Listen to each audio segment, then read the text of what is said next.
coming to you almost live from Rat Rod Studios in the beautiful Minnesota River Valley. It's time for the official Rat Rod Magazine Vlogcast with Rick, Jeremy, and your host, Editor Steve.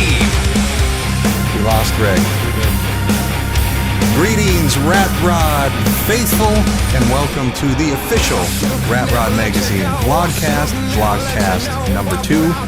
We don't have Rick Loxton tonight, but we do have Jeremy Amendola and our special guest, Jake Toxic Trip Crooks. Right on. He's better looking than Golf Rick. clap. Well, only a light switch away. Hey, when Rick comes back, he's going to be furious. Watch it. That's true. So, to explain who Jake is, probably the most talented guy I've ever met in my life. It's true. Don't be shaking your head, dude. It's true. Hey, I'll take it. This guy is crazy talented. Not only is he a builder of cars, trucks, motorcycles, virtually anything. I mean, he's an amazing fabricator, welder, clothing. The guy can sew. How many guys do you know who look like that who can sew? I mean, really. But he is probably best known for his role as the frontman of metal band Blue Felix. Yes, sir.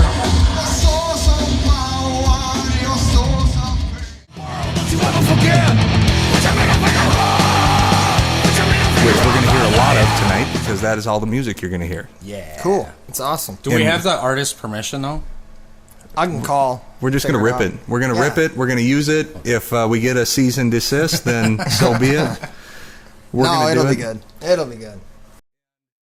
Another thing that Jake does now, starting with Rat Rod Magazine issue 48, he is our newest contributor. And he's going to do an article called Talking Trash. Talking trash. And you're not actually just running around talking shit to people. Exactly. You're actually talking trash. Why don't you tell us what this series of articles is going to be? Just mainly everything that has to do with repurposing in life, which applies to so many aspects. I mean, one man's trash is another man's treasure, and you heard it so many times, and it's such a cliche thing, but it is so true. I love taking something that's not supposed to be something else and making it useful and giving it new life, and whether it's fabric, steel, wood, anything. It's hard to put into words. It's just there's no limit to it. Like anything you can see outside the box and adapt and overcome and enjoy it. Do the thing. Yeah, while you're doing it all. And aside from just the article, which the article is going to be cool because I mean you're kind of like a professional dumpster diver is what it comes down to. I've been diving in dumpsters for a long time and selling the things to make money. So I think if you get money for something that you do regularly, kind of, it's considered professional. I think so. Well, you're good at it. Sweet. At any rate. I appreciate it. Yeah. And what we're going to do, we were just talking about this. We had this brilliant idea that we're going to send you and your girl Haley, who's not here either. Hi, Haley, wherever you're at. We're going to send you guys out to different swap meets, at different shows, different Rat Rod gatherings around the country, and he's going to see what he can pick up for under $100. Yes, that would be fun and entertaining, I think. Yeah, and you'll probably see it in the article or whatever, but you're also going to see it on video, hopefully, if we can pull this off. Yeah, that would be cool.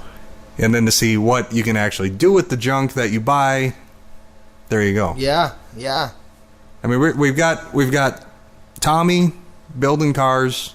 We've got Luke explaining how to do stuff. Now we've got Jake explaining how to take junk and turn it into treasure or cash. Or where to find it, what to look for, or where to get it. The best way to get it for the cheapest you can. Yeah, I think it's going to be cool. I think it's a great concept. It's a good idea, Steve. Anyway, and you also have, you have your one rat rod that's finished that you're driving around all over the place. You have your truck. Yep. You have another rat that's sitting there that's kind of it's on the plate. It's kind of off the plate, but it's a monster. It is a 29 Ford. It's got 50-inch military tires on the back. I like it. Kind of looks like a tarantula from the back. It's just like a gnarly spider and just bah, bah, bah, bah. You know, I don't like just How'd that go?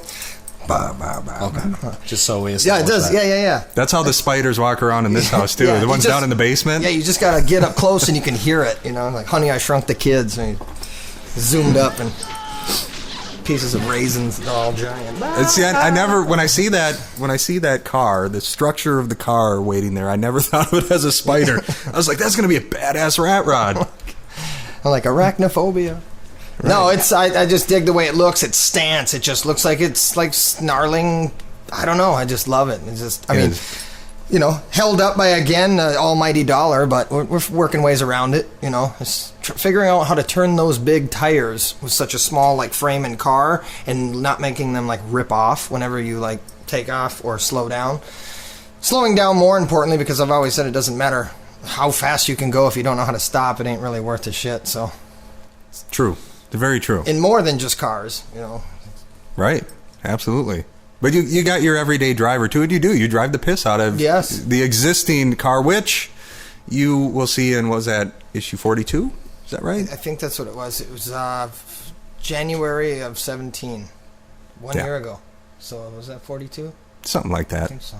We'll call it 42. Sounds good. So you can check out his feature as well in there. So the truck, might as well mention the truck. Yeah. Too. Yeah. It's a 1950 F100. It's got about an 8-inch lift in it. It's got a bunch of post, 4x4 decking that's like kind of as the body lift, and the thing's just a beast. We put just a small block in it because, of course, it's what I had laying around, and built off that. I would like something bigger in there, but you use what you can find, and beggars can't be choosy. So you make what you got work, and it's an awesome machine. I was actually pulled a stupid move of leaving water in it, and it got colder then a lot faster, so it cracked the block. So just in this last cold snap. So right now it's out of commission. I spent about 1.5 years building it, had it all done. I was changing the coolant in and out so much, working on, all the cooling system, and I didn't want to keep dumping the coolant on the ground. I figured I'll just use water till I get it figured out, then drain it, then put coolant in. Had the water in there. One thing led to another. ADD took over. 10 million other jobs. Looked outside, seen the frost, stomach dropped. Oh no. Went underneath it and just seen frost plugs pushed out and the whole power steering pump sideways. And it's like, no. Something else for you to fix. Yeah, just one more thing. I literally had finally worked its way up the list of priorities, and it finally got checked off, and then it immediately went right back down to the bottom. I'm like, damn it. That's how it goes, man. You know what they call that? Life. Yeah, well, exactly. Well, and it's funny because when you walk into your shop, you've got, it's not just, here's a car over here. You've got stuff everywhere. You've got your cars and your trucks and all your stuff, but you're working on your motorcycles, your chopper you built there, whatever else you're working on in there, multiple bikes. You got bicycles. Pedal bikes, the tall bikes. All over the place. Explain what a tall bike is. A tall bike is basically like a 26-inch beach cruiser style bike, and you take one, pull the seat off and the handlebars, and you basically weld another one on top of it, and then chain everything together, and you ride around like twice the size of everybody. In the early days, they had oil-lit lanterns on the street. So they were first come up with, so the guy would pedal up to his oil lantern, light it, pedal down to the next one. You didn't have to physically ride a bike with a ladder and, light it and go. He just went along and along, and I had seen one in Chicago on tour one time, and this guy was driving around, hey, give me $1, man, and you can drive my bike. And I'm like, all right, dude, here's $5. Let me take that thing. So I ripped it around. From that point on, I'm like, I got to make one of these. Came down the street, banging on all the awnings outside the little pizza parlor, and all the people, wow, that's awesome. So I'm like, you know what, I can make one of these things. Got home, made one, again, out of completely free bikes on the side of the road, not $1 spent, and actually just sold it the other day for $100. But the first one I ever made. And it was in the early days of my welding and stuff too, so that person's probably going to have some injuries. Yeah, but I sold it as art. I'm like, I wouldn't ride this. I'm selling it as art. Right. Don't ride this bicycle. Don't ride it. That you can ride. Right. Well, I mean, come on. It can't be any worse than like a unicycle, right? No, I can ride a unicycle too. Why do I believe that? You can probably ride a unicycle and juggle fire. I don't do fire. I do, the sticks at the Renaissance? The juggling sticks? I ride the unicycle and do that. Why does this not surprise me? I actually Nothing learned surprises me as a like kid with ski poles. I'd walk around the driveway and just so mad that I couldn't get it. And then after the ski poles, if it was snowy outside, I would put 2 ropes and then chunks of garden hose from the rafters and just balance and back and forth, back and forth, back and forth for hours till you get that center, get used to it. And then one day I dropped one pole's like Forrest Gump. Oh, look at my new legs. All of a sudden came out and I was like, rode all the way down to the store and it was like the feet. I'm like, yes, awesome. I made it. It was awesome. But the thing is fixed gear. So I'm going down the hill. I'm like, and try not to fall. People that I know are driving by like, who, what up? So. Awesome. Small town, and there I go cruising by in a unicycle of all things. It's like, dude, what the? Can we get a side-by-side of Jake and Horace? That'd be brilliant. We're going to have so much fun with you at shows. Yes. We got to make sure, come on out, people, whatever show it is that we have Jake at, you're going to want to come out and watch him. Whatever he's riding or doing, it's going to be entertaining. I can promise you that. We always got to be laughing at something, for sure. Holy cow. Well, let's take a quick break. We've got Tommy Ring back on this episode, which is cool. We have him in video form so you can see his beautiful face. What? His hippie hair. No way. Yes. We've got the video version of Tommy's Tip of the Week, and we'll be right back. Email the show at info@ratrodmagazine.com and visit us on Facebook, Twitter, and Instagram. Hey y'all, Tommy Ring with another installment of Tommy's Tip of the Week. I'd like to talk about running boards today. Now, if you got one of these old cars back in the 20s, 30s, 40s, 50s, whatever it is, and you look for running boards, you know they're hard to find, and when you do, they're expensive. So the cheap way to go about that, you can go to a steel shop and just have a piece of 12 gauge bent with a 2-inch lip. They're $35 a piece. There's no way you could buy running boards for $70. Now, I went extra heavy on this vehicle, but it could have been 16 gauge, would have been a lot cheaper even than that. So this is something to keep in mind. In this case, this old Ford, these running boards are 11 inches wide with a 2-inch drop on it, so it's real easy for them to bend that. So that's my tip of the week. Y'all save those dollars, you're going to need them somewhere else. All right, so it's good to hear from Tommy Ring again. We missed him last episode. Definitely a fixture the first year and a half of podcasting. Love to have Tommy's input. And now we had an itinerary for today's show, but we're going to mix it up a little bit because we actually got some pretty decent emails from everybody. And as we've stated over and over again, we're going to listen to whatever it is you guys have to say, and we're going to address things, and we're going to respond, and we're going to read every damn email, and we are going to interact with our audience the best as possible. So we got a couple that I wanted to touch on. First of all, just from Facebook there, Paul asked us to touch on safety, and I want to nip this in the bud right away. We've talked about safety and rat rods and how you're building and all that stuff for years. I mean, that was one of the main things when we started, one of the main focal points of our articles. And but back then, 10 years ago, 8 years ago, whatever, it seemed like the rat rods were a little shaky. And today, it feels like either people just have more respect for how they're driving them, or they're built better. I don't know what it is, but in all these years, all the tours, all the thousands and thousands of miles we've logged, I have never seen any kind of accident, small, a fender, nothing with a rat rod or a hot rod involved on any of our adventures. None. We barely had anybody break down. I mean, it's like either they're built right, or people actually have a respect for the power and the soul of the vehicle. They're more in tune with the machine. Yeah. You've built it. You know when it smells a certain way. Is that a new sound? Is that higher pitch ting ting ting ting ting? You're in tune with it. You're respecting it. You're not out there, half drifting off asleep, watching Netflix on the phone. Whatever people do. You are a part of it. You are one with your vehicle. When it's a machine like this, when it's a rat rod, a hot rod, or even a muscle car. Of course, we can get into the Mustangs and all that stuff and talk about. But seriously, people seem to have a profound respect for the vehicle. My dad always told me, he said, if you treat your car right, it'll treat you right. Yeah. He said if you abuse your car, Yeah. it's going to come back to bite you. Oh yeah. But I don't think we have a safety issue in the rat rod community. I really don't. Not like it used to be. No, 'cause, I mean, there's some rough stuff. We've seen some rough stuff. There's always going to be that one guy who builds something and you're just going, oh my God. Yeah. I mean, if it's something to get you home, like anything is fair game if you're on the side of the road and you have to start and get going. But then you get home, address it, and, as long as safety's as always doesn't second. stay that way. Yeah. You can always. Don't keep it that way. And the other part of that is that a lot of it is very subjective. Some guys are all right with drum brakes. Some guys won't even use drum brake. They want disc brake, or some people want a shroud over their transmission. Yeah. Some people don't care. No. It's different steering mechanics and all that stuff is really subjective. Some people drive a certain way. They know how to handle a certain type of vehicle. Yeah. Some guys don't. And drum brakes are great with properly and maintained and together and adjusted. Adjusted. I mean, they worked for years and years and years, and they still work good. I got drums on mine. You don't take care of your shit.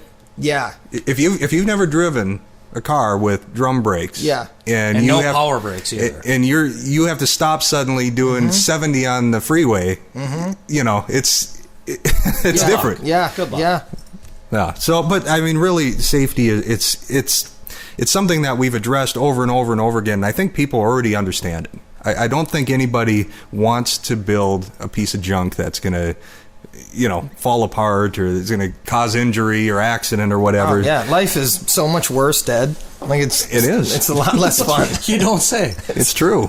And we do see the occasional accidents out there. It's going to happen, but it's going to happen to every kind of car. It doesn't matter if it's a muscle car, a classic, a rat rod, a hot rod, a daily driver. Right. Your little Mazda or Chevy or Nissan or whatever it is. It doesn't matter. The most accidents I have seen were the rat rods in particular are noticeable. They look noticeable. They sound noticeable. People know you're coming. The accidents I have seen were others directly looking at me and slamming into the people in front of them from being distracted by the car. I have physically seen very attractive girl. I'm driving down. She looked over, a huge smile, and as we come up, she was in the left lane. It turned yellow, and she was dead eye staring, and all of a sudden I just seen boom. I think I saw that. Wasn't that Chevy Chase movie? was she in a red Ferrari? No, I actually don't remember the car. It was some kind of like the Jeep Liberty or whatever, something like that. But she was safe. I seen her head come up, and the airbags did go off, but I was alive. She was fine. There was plenty of people around to help. Well, that's probably more common to have a gawker accident than actual problem. And we've seen them. Guys go off the roads and stuff. There are guys that are driving their rat routes right now in Minnesota and the Midwest where it's snowing. Like tonight, the weather's terrible, but it's one of those things, man. People are building these things safe, and if they're not, well, they know how to drive them at least enough to cover for that. So I don't think it's an issue anymore, really. It's always something that we want to be aware of, but and we're not breaking land speed records either. No, it's like in a rat rod, like I don't think you should need to go over 65 or 70. Like you're in kind of the wrong sport. Right. There's a different sport for that. Like the rat rods, keep them slow and let people be able to count the spokes. Just drive it slow and just enjoy it. The machine doesn't want to be all the time. Some of them do, but they don't last long. And especially if you're using stuff you found, chances are you don't want to redline that thing every single day, everywhere you go, ripping the tires apart, or you're not going to have a rat rod to drive. I wouldn't even do that to my daily driver because I'm so afraid that something's going to break and I'm going to have to pay for it. Yeah. All right, so safety, there you go, Paul. It's all right to bring that up. It's a good conversation to have every once in a while, but I really feel good about the status of rat rod safety as a whole. Hot rod safety, classic car safety, all these cruises, all these big things going on, and really, the accidents are few and far between. So harder to repair too. Some of them hot rod guys, you don't want to scratch that paint. They're so concerned with that. They're just extra don't scratch cautious. the paint, right? I don't know anything about paint, but some people really enjoy it. You got paint on yours. Rattle can only. If I absolutely have to. Oh man. Now another topic that came in through the email here from Tim, a pretty good email about. He's asking us why we don't attend small events. And he's asking us, hey, why don't you come out and help them grow and all that? And it kind of threw out it's not big name guys. Well, and I want to address that because from day one, the whole kind of mission or goal of the magazine is to do one thing, and that is to bring exposure to the home builder, to the blue collar builder, and that is priority one for this magazine. Always has been. It'll never change. And we really don't feature that many known builders if you think about it. Probably 99% of the featured builders in this magazine are no-name guys. Steve Darnell comes up a lot because he's on TV, and that's great. He's getting exposure that is huge. But we went out and partied with him, and the tour went through, and we visited his shop, and we featured him. We put him on our cover before he ever had a TV show. And even today, Steve, he's still just a blue collar guy. Yes, he builds these big, high dollar machines, but guys, it's TV. He's building for TV. Yeah. And so, really, all the people that we feature, there is a common thread there. Do we feature some money guys, some big dollar builders? Well, sure we do, but that should be inspiration. You can still learn from these guys. If you're building out in your little garage or whatever, you can still learn from what the big guys are doing and from these big, massive builds and stuff. The other part of that is the events. That's really all we do is go to small events and kind of build them up. And what you're seeing now over the years are these events that we've been attending for years or we've been covering for years that are now big. And they all started somewhere. They were all small at one time or another, and that's we love to do. We love to get out and do the small show scene. We love that. That's part of our roots. That's who we are. But then there's also the money issue, and if we take the time, there's only so many Saturdays in a summer, right? I mean, we have to be choosy. We can't hit every small event in the country because there's thousands of them, and half of them we don't even know about unless you send us an email and say, "Hey guys, we're having this event." We don't know. We don't have some magic crystal ball that's gaze deep in and know the entire everything that's going on. No, it would be cool to have. Yeah, it would be great, But would we come out to a really small show? Maybe we would, if it's the right fit for us. But for us to bring the whole caravan and to get the, everything out there, it's expensive. Travel is expensive. Lodging is expensive. Time is worth something. There's some value to the time. And so as much as we'd like to do that every weekend or twice a weekend or whatever, we can't because, you know what? We don't really make any money here, people. I mean, this is the love of it, out of the pocket, and absolutely. out of the passion and the love to do it. Yeah, and that's why we like to do the small show scene, because it's not all about the big lights and the biggest shows and all that, but part of it is we have to kind of cover everything as best we can. I mean, what's your favorite show right now, Jeremy? Your favorite show in the past year or the past 2 years? What's your favorite event? Because you go to a lot of them. I go to most of them, more than most. My favorite right now is probably Ruckus. Okay, so it's a big one. See, I was thinking maybe because you hit so many that, I mean, there's got to be small ones that stand out too. Well, Princeton's one of my favorites when weather is in our favor. And not like last year where it was snowing. But, I mean, Frankensteiner's Ball is bar none one of my absolute favorite shows of the year. It's insane, And it's growing. They're all growing. All of these shows are growing. But they start out at like a pizzeria 10 years ago, something like that. Just evolving. Yeah. Yep. Now they're 1,500 cars. Right. And it doesn't matter what the weather's doing at that show. How about Mattawa?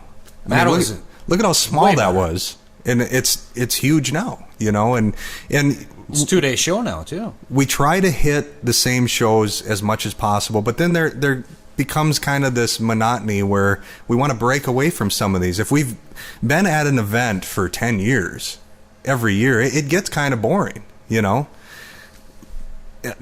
So Tim here from Nebraska, he's talking about a certain event or whatever that he's familiar with there. There's another one, the High Plains Riot. Yep. It's a small show, but we go there because it's small town and it feels like family. And again, our purpose is to shine a light on the home builder, the small town people, and that's what we do. So to ask us why we don't do that, we do. So, you know, it's one of those things where it may not look like we do, but we do. I can promise you.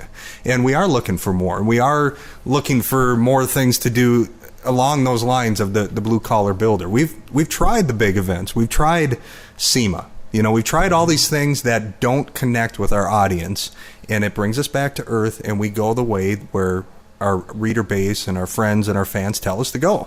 If you want more of something, that's the direction we're going to go. Yeah, making it aware, you know, if you know something, spread the word. I mean, we were just talking about Cool Deadwood Nights, and I don't think you had heard of it. That's one out in Deadwood. Right. It's the last weekend. It's August 25th, 23rd through the 27th or something this year, and it's basically like the Sturgis Rally, but it happens 3 weeks later in August, and it's all them same hills, all them same drives, and Needles Highway, and all the traditional like Black Hills runs, but it's all hot rods, rat rods, collector cars, bikes. People still come with the bikes, although that's more towards the cars at the end of it. The bikes, you guys had your time earlier in August. Then the cars come, Cool Deadwood Nights, and it's beautiful to ride out there. In the Badlands, it's incredible out there. Then you can go up in the trails, and if you know, go hill climbing in the things and whatever, you know, let's go rip. I mean, it's a fun time. It sounds cool. It's awesome. It's cool. And there's a ton of them out there that are like that we really don't know about.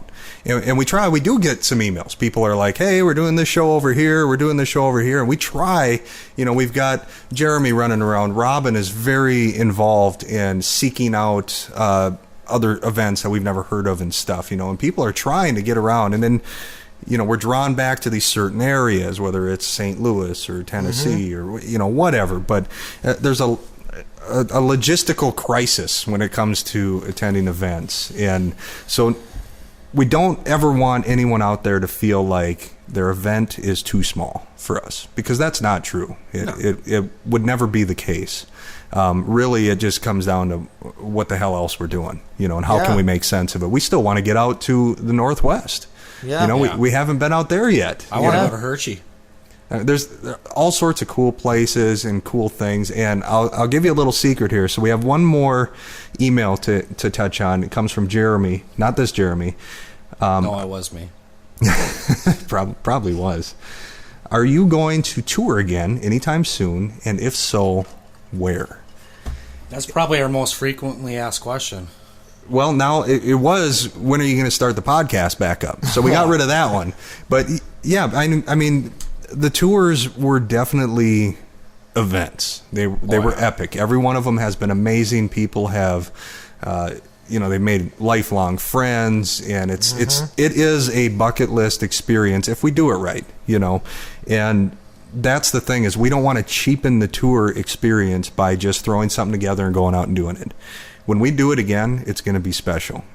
And I can't give away what we're working on, because Craig right now is actively working on the next tour. Oh yeah. And you know, we don't want to it's badass. we don't want to tease it too much, because you know, he's got a lot of work ahead of him and stuff. But yeah, and it's going to be on this level where people are going to go, oh hell yeah, that's what we want to do. Cool. You know, and we try to do all this stuff that we've never done before. We want to do something different every time, and it is coming. We are bringing the tour back. It will happen soon, within the next year and a half. Here, it is going to happen. Awesome. So that's the mailbag. Did we do all right with those questions? Yeah. I feel like it was pretty covered. We'll see. We'll see how many really nasty emails we get now. Like, why did you answer that question and not mine? Or, you know, I don't know.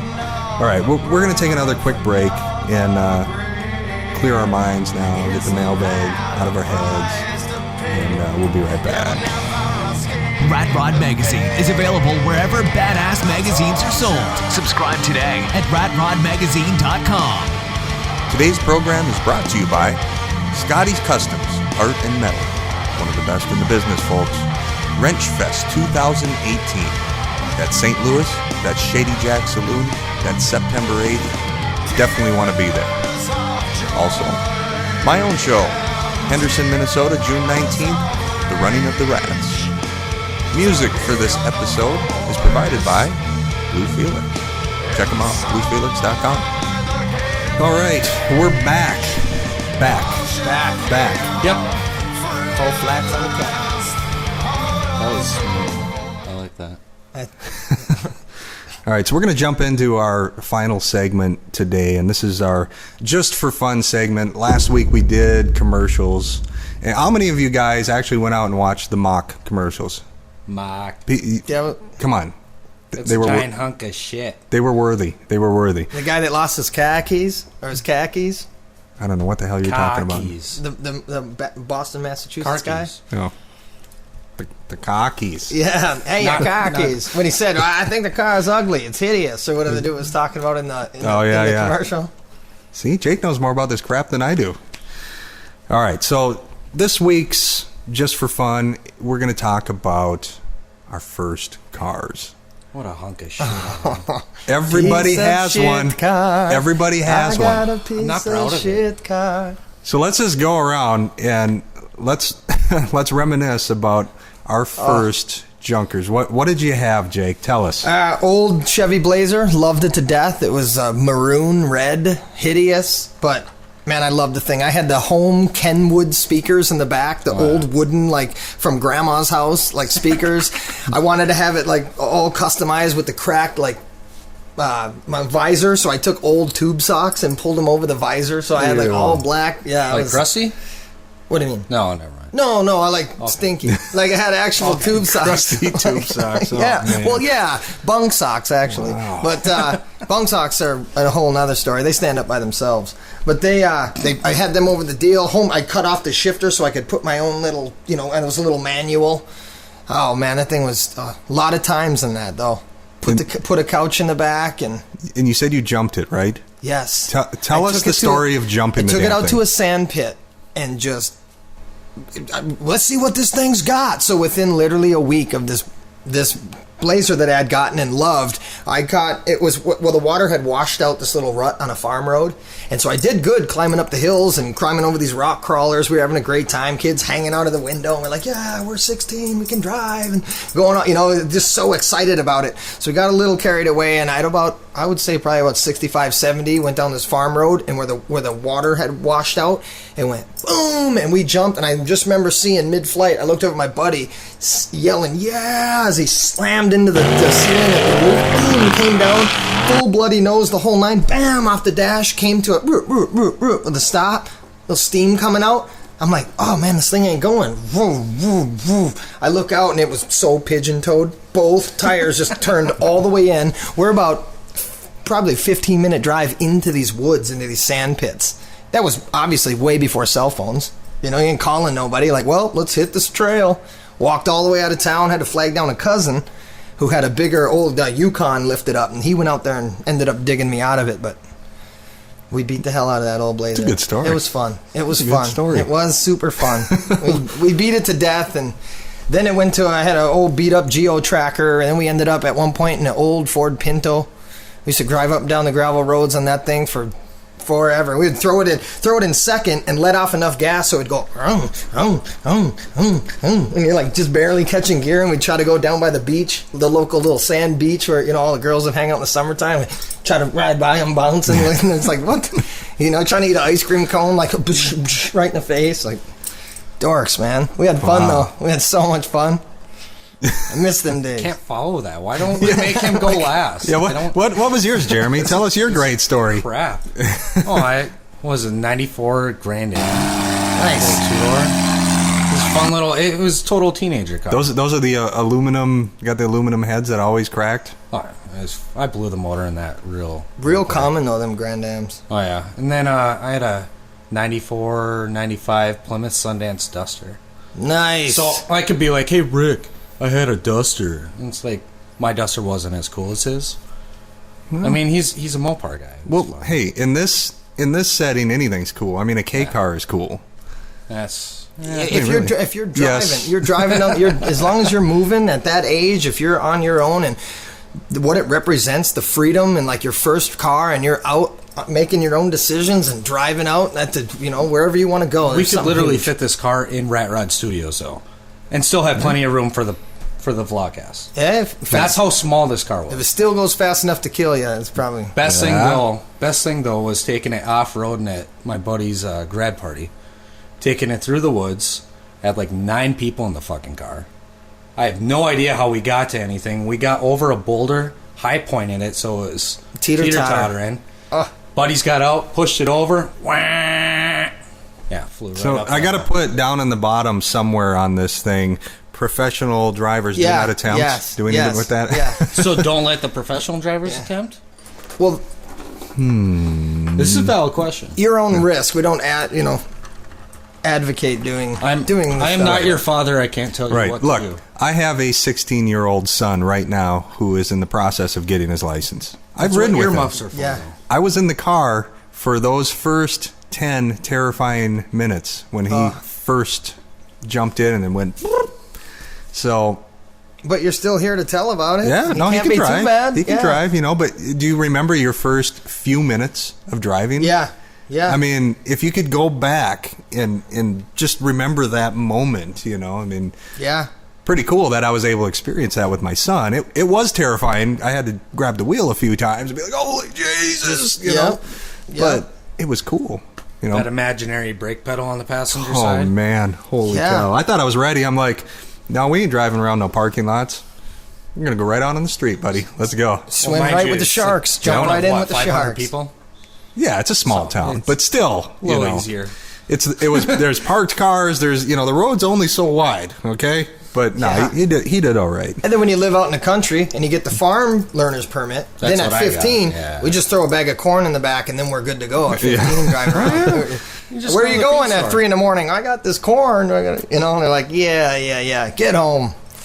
Well, I had probably the most uncool first car that I got from my parents. A hand-me-down from my mom. It was a 79 Dodge Diplomat. Wow. Most people don't even know what a Dodge Diplomat is or was, but it had the slant 6 in it, and it's just old, unresponsive car. It's like that later. It was from the muscle car era, but it was like no muscle, and it was just turning into like the family sedan, but it wasn't quite there. And like what happened to the Malibu. Oh yeah, I mean it's just a weird car. You think it's something cool, like man, you had a Dodge Diplomat. Yeah, it sounds like. I did. Sounds baller. Yeah. Yeah, but it wasn't, and it had lots of problems. But hey, it worked, man. Diplomatic. We call that personality. Yeah, I drove it. What can you say? And you're still alive. It got you from A to B. Yeah, it had the really cool Dodge sticker up in the top. Just not C. Yeah. Oh man, see that's fun stuff. Those are fun memories. Go back and think about all that stuff. Nothing like the old days, man. And so much fun. With that, we want to touch on a couple things. What do we got coming up? We've got next month is jam packed. Yeah, well, we talked about March. We got the March stuff figured out. What else did I just add to it? The Henderson thing. So that's in June. My hometown. That's in June. Yeah, we got a while, but still, I got to talk about it because it's my home thing, and it's just before 50s too. So and you're rocking out. Yeah, and I'm rocking out. That's right. We're gonna make you rock out too. Yeah, it's gonna happen. Yeah. It's gonna happen. So yeah, Henderson. If you haven't seen that, I pretty much blew it up on Facebook and stuff. It's the running of the rats, a little play on the running of the bulls. I thought of it because in the town of Henderson, there are these murals, and it's all old buildings and stuff, and one of them has a big bull on it. And I don't know where that connection came from, but I thought, wouldn't it be cool? I envisioned these big angry rat rods coming through and just busting into this classic car rally, and people running, all in the white clothes with the red scarf. They're like, Godzilla! Yeah, and the rats are just like, I mean, just there goes the neighborhood. I could picture it. I don't know what it is, but it probably won't be that big of a deal. But you kids and your rap music. Ah, man, it will be a fun one. Back to the 50s that same weekend in May. So we actually skipped April and May a little bit there. But in May, of course, we have Princeton. It's the middle of May, like the 18th, 19th, 20th. Somewhere in there will be Princeton. And probably going to be a lot more shows to talk about in there, too. But definitely some stuff coming up, man. March and it's going to be crazy. We got to get you out to some swap meets so we can do that thing. Got to come up with a catchy name for it and stuff. And I could see him and your dad going against it, like battling. Yeah, who's gonna? That would be like total old school against total new school. I would piss myself laughing. That would be fun. Huh? I like it. Look at this crazy scavenger hunt, goose chase. Meeting of the minds. Now we're brainstorming right now, live on the VLOGcast. So this is where the juices get flowing. Yeah. But did we have fun? Absolutely. That's definitely Jake's fun. like, no. I was pretty much we did not have so much fun. It like mustered up and couldn't come out. It was like like 4 minutes ago, I farted and smelled like mustard. Is what he meant. That's why disgusting. I'm a little diluted. Mustard gas. Yeah. That's disgusting, man. I'm sorry you're sitting over. It's all right. There. It smells like a baby diaper. Oh God, this one just went downhill real quick. Anyway, they say shit rolls downhill. Holy cow, it's disgusting. That's physics. Anyway, thanks Jake for hanging out with us, making us laugh, telling us all your cool stories. There's plenty more. We'll have to do this again and revisit all sorts of crazy stuff you got to talk about. You got the best stories out of all of us. So there's some wild ones. Yeah.